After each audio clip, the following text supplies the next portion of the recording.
Though the word judo literally means the gentle way, watching these guys, it seems anything but.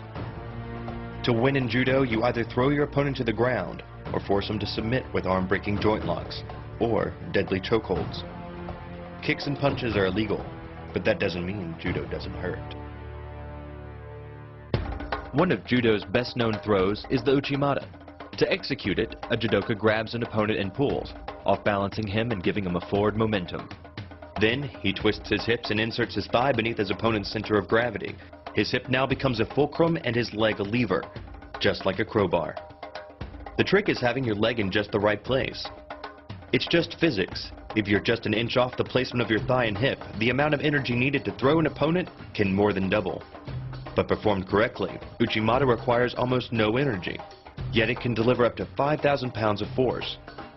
About like falling from the top of a 7-foot ladder. If it weren't for the mat, a throw like uchimata would be enough to cause serious injury, or even paralysis.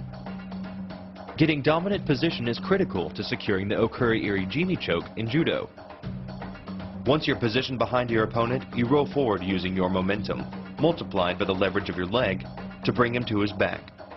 Then, wrap your legs around his body, forcing his arm upwards while your hand pulls his gi across his neck. The collar of the gi reduces the flow of blood to the brain to a trickle, and ends the match. Hold this move for about 10 seconds, and a fighter will black out. Hold it just a little bit longer, and he's dead. Another effective move in judo is the sacrifice throw. Falling backwards as your opponent charges pulls your opponent off balance. Then, you drive one leg into his midsection to guide his momentum, lifting his center of gravity up and over, and hurling him to the mat.